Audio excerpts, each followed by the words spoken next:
In the vibrant village of Isiago, there lived a young princess named Muna. She was adored for her kindness and beauty. She was the only child of the king and the queen, a beloved treasure of the village. Though curious by nature, Muna always obeyed her family's one strict rule: never go outside at night. They warned her.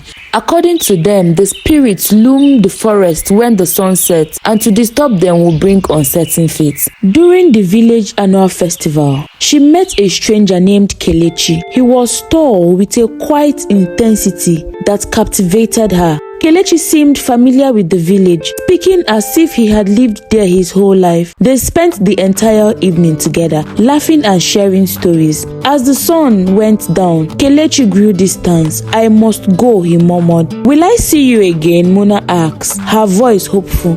Kelechi smiled. "Meet me here tomorrow, just before nightfall." She went back to the palace, smiling and waiting for tomorrow to reach. The next day, she left the palace. Before she got to the place where Kelechi asked her to wait for him, he was already there. She was happy as she ran to sit beside him. And before nightfall, he left again. Each evening, they met at a spot. But just before nightfall, he would go again. Muna felt herself drawn to Kelechi in ways she couldn't explain. Yet, each time as darkness approached, Kelechi would leave.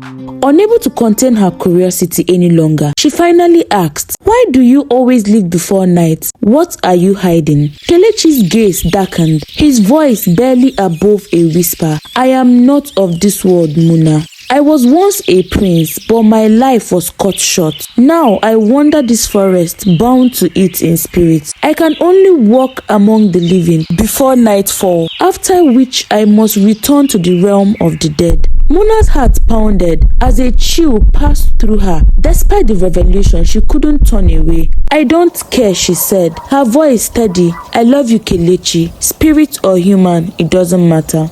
Kelechi's face softened. "Then come with me tonight. There is a place I wish to show you," he said. Hand in hand, they ventured deep into the forest, arriving at a spot bathed in moonlight. In its center lay a very bright water, surrounded by ancient tree. Kelechi knelt by the water and gestured for Muna to join him. "Kelechi, is this safe?" she whispered, feeling the ancient power of the place. "It is the boundary between worlds," Kelechi replied. "The only place where we can truly be together." Kelechi's eyes held a mixture of sorrow and hope. "But to join me, Muna, you must bind your spirit to mine. You would have to leave your family, your life, everything you know." Muna's heart ached as she considered the sacrifice, yet her love for Kelechi overwhelmed her doubt. She took his hands and replied, "I would rather be with you in your world than live in mine without you." Kelechi's face glowed with both joy and gratitude. "Then marry me tonight under the watchful moon." With a gentle touch, he wove a crown of flowers and placed it on her head, murmuring ancient words. The forest seemed to listen, shadows gathering around them, witnessing their bond. Suddenly, a figure emerged, a tall, elderly man with wisdom on his face. Muna recognized him. He was one of the elders in the village who had passed away long ago. "Kelechi," the elder's voice echoed. "You know the law. No human shall join our realm unless they prove their heart's innocence." Kelechi looked to Muna, pleading, "If your love is true, Muna, walk alone to this pool at midnight. Show no fear, and you will be mine forever. But if your heart shakes, you will be lost to the shadows." With a look of fear on Muna's face, she nodded, "I will do it." At midnight, Muna stood alone at the forest edge, the moon casting its glow. She stepped into the shadow, each footstep echoing her heartbeat.